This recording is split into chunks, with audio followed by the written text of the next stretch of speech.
आत्मन सप्रेम जय जीव आदि मुनीश्वर योगेश्वर परम पूज्य सत्य सम्राट सदगुरुदेव सिमनी जी का वचनामृत से एक बूंद। कर्म का फल भोगने वाला कौन है? कर्म का फल भी कर्म के साथ लगा हुआ है, उसे कोई दूसरा नहीं भोगता। गिरना एक कर्म है, चोट लगना उसका फल है जो उसके साथ लगा हुआ है। या नहीं है कि गिरने के बाद भगवान उसे आकर मारे तब उसे चोट लगे। यह सारी की सारी मजहबी बातें व्यर्थ और उटपटांग है।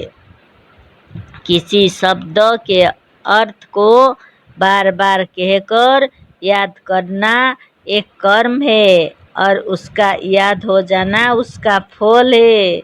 यह नहीं है कि पढ़ने के बाद याद कराने भगवान आता है। चलना एक कर्म है, थक जाना उसका फल है। यह कथन असत्य होगा कि चलने के पश्चात चलने वाले को थकाने ईश्वर आता है। गनेरिया सुजाक सिफलिस जिस कर्म का फल है उस कर्म के साथ लगा हुआ है, ईश्वर नहीं देता है। कर्म का फल कर्म के साथ लगा हुआ है।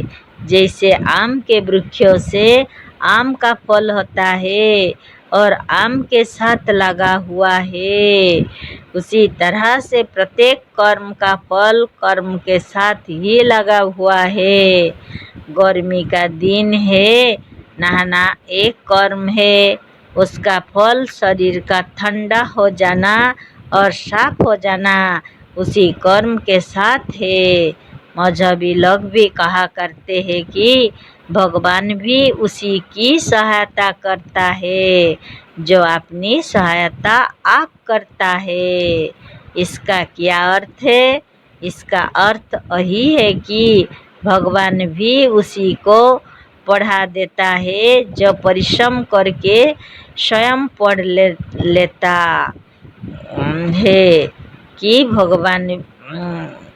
भगवान भी गड्ढे में से उसी को उठाता है जो गड्ढे में से यत्न करके उठ आता है। भगवान भी उसी को चलाता है जो स्वयं चलने लगता है। तब भगवान क्या करता है?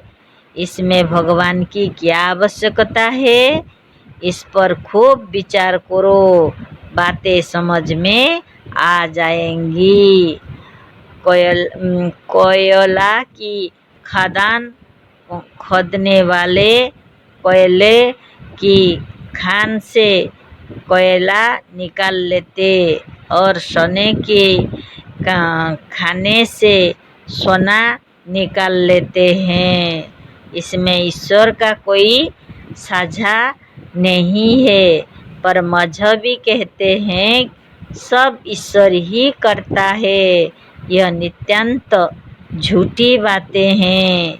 यदि पुण्य पाप और अच्छा बुरा सब वही करता है तो फल दूसरे को क्यों देता है?